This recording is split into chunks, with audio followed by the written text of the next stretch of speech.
નમસ્કાર મિત્રો, જય શ્રી કૃષ્ણ, રાધે રાધે, હર હર મહાદેવ। હું આપનો મિત્ર અને આપનો હેલ્થ સાથી ડોક્ટર રોનક ભીમાણી આપ સૌનું દિલથી હાર્દિક સ્વાગત કરું છું અમારી ચેનલ હેલ્થ હેબિટ્સમાં। આજે આપણે વાત કરવા જઈ રહ્યા છીએ એક એવા વિષય પર જે શિયાળામાં લગભગ દરેક ઘરમાં જોવા મળે છે। સાંધાનો દુખાવો, કમર, ઘૂંટણ, ગંભા, ગળા, હાથ પગના સાંધામાં દુખાવો અને સાંધા જકડાઈ જવા। મિત્રો, સાચું કહું તો શિયાળો આવે એટલે સાંધા સતાવે, પણ તમે પણ અનુભવ્યું હશે ને, સવારે પડે અને ઘૂંટણ જ ન વળે, કમરમાં એવું લાગે જેમ કોઈએ લોક મારી દીધો હોય, હાથ પગ ઝંઝણાટી કરે અને ચાલતા પણ ભાર લાગે। મિત્રો, આ વિડિયો ખાસ તેમના માટે છે જે લોકો આયુર્વેદિક નૈસર્ગિક ઉપાય શોધે છે, જે દવાઓ પર નિર્ભર થવા માંગે છે, જે ઘરેલું સરળ ઉપાયોથી આરામ મેળવવા માંગે છે, અને ખાસ કરીને જે લોકો શિયાળાની ઋતુમાં સાંધાનો દુખાવો એક જ ઝાટકે ઘટાડવા માંગે છે। મિત્રો, વિડીયોને અંત સુધી જોવાનું ચૂકશો નહીં, કેમ કે આ આખો વિડીયો સાંધાના દુખાવાની A to Z માહિતી, કારણો, સારવાર, ઘરેલું ઉપાય, ડાયટ, કસરતો, તેલનું મસાજ અને હેતપૂર્વકની વાતો, દૈનિક ટેવ અને રોજબરોજ દવાખાનામાં પૂછવામાં આવતા સામાન્ય સવાલો બધું જ કવર કરશે। તો ચાલો મિત્રો, બેસી જજો આરામથી, ચા કે ગરમ પાણી લઈ લો અને ચાલો શરૂ કરીએ આ સુપર ડિટેલ સફર।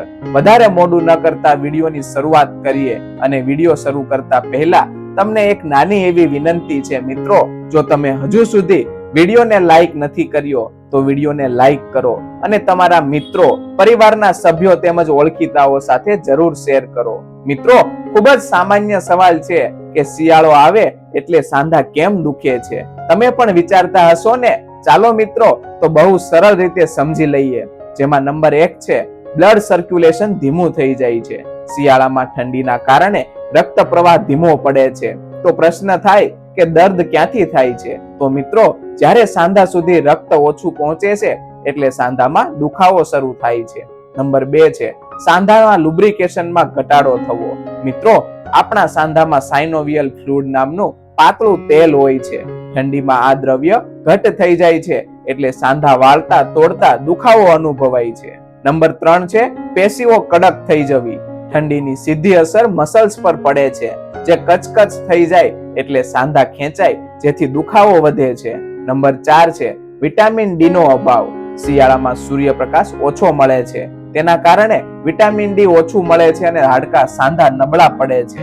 તમે પણ આવું અનુભવ્યું હશે ને મિત્રો? જો અનુભવ્યું હોય તો કોમેન્ટ કરીને જરૂર જણાવો। નંબર 5 છે, ઓછું ચાલવું અને ફરવું। શિયાળામાં આપણે થોડા ચુસ્ત થઈ જઈએ છીએ, હલનચલન ઓછું થાય છે, જેથી સાંધામાં જકડાણ અનુભવાય છે। નંબર 6 છે, જેઓને પહેલેથી જ જોઈન્ટ પ્રોબ્લેમ હોય છે તેમને ડબલ અસર થાય છે। ઓસ્ટિયોઆર્થ્રાઇટિસ, રૂમેટોઇડ આર્થ્રાઇટિસ, ગાઉટ, સર્વાઇકલ અથવા તો લંબર સ્પોન્ડાઇલોસિસ અને ઉંમર સંબંધિત કઠિનતા, આ બધું શિયાળામાં વધારે ચડે છે। ચાલો હવે સૌથી ઉપયોગી ભાગ શરૂ કરીએ, જે અત્યારે તમે જોવા આવ્યા છો। એક જ ઝાટકે સાંધાના દુખાવામાં આરામ કેવી રીતે મળશે? તો ચાલો ઘરેલું ઉપચાર વિશે વિસ્તૃતમાં માહિતી મેળવી લઈએ। જેમાં નંબર 1 છે, ગરમ તેલથી મસાજ। મિત્રો, આ થેરાપીને આયુર્વેદમાં અભ્યાનંગ કહેવાય છે। શ્રેષ્ઠ સંયોજનોની વાત કરીએ તો સરસવનું તેલ, તલનું તેલ, નાળિયેરનું તેલ, લસણના કળિયા, અજમો અને પાનના 2 થી 3 પાંદડા।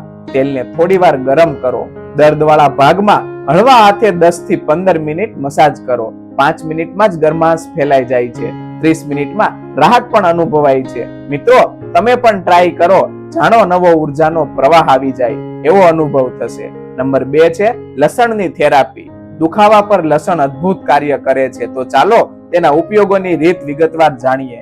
2 થી 3 લસણની કળિયા કાઢવી, તેલના તેલમાં ફ્રાય કરો અને તે ગરમ તેલથી મસાજ જ્વલંત રાહત આપે છે। નંબર 3 છે, હળદર, દૂધ અને પીપળી ચૂર્ણ। આ સંયોજન એન્ટી ઇન્ફ્લામેટરીનો કોમ્બો છે। રાત્રે સૂતા પહેલા 1 ગ્લાસ દૂધમાં તેમાં અડધી ચમચી હળદર અને 1 ચપટી પીપળી ઉમેરો। આ મિશ્રણ થોડા દિવસ પી જોજો, સાંધાનો દુખાવો ડઝન જેટલો ઘટી જશે। નંબર 4 છે, ગરમ પાણીની સ્ટીમ એટલે કે હોટ વોટર બેગ। જો સાંધા સૂજી ગયા હોય તો હોટ ફોર્મેન્ટેશન એટલે કે ગરમ પાણીથી શેક કરો। જો સાંધા ગરમ લાગે, ઇન્ફ્લામેશન એટલે કે સોજો હોય, તો કોલ્ડ કમ્પ્રેસ એટલે કે ઠંડા પાણીથી શેક કરવો। મિત્રો, તમારા સાંધા ગરમ લાગે છે કે ઠંડા, કોમેન્ટ કરીને જરૂર જણાવો. નંબર 5 છે મેથીના ઉકાળાનો ઉપયોગ. 1 ચમચી મેથી 1 ગ્લાસ પાણીમાં ઉકાળો અને સવારે ખાલી પેટે લો. મેથી ઇન્ફ્લામેશન એટલે કે સોજાને ઘટાડે છે અને સાંધાને સરળ બનાવે છે. નંબર 6 છે ગોળ અને ઘીના લાડુ.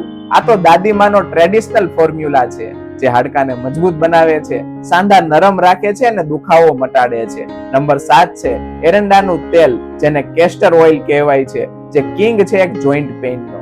મિત્રો 1 ચમચી એરંડાનું તેલ રાત્રે ગરમ પાણી સાથે લેવું, જેનાથી અદ્ભુત લાભ થાય છે.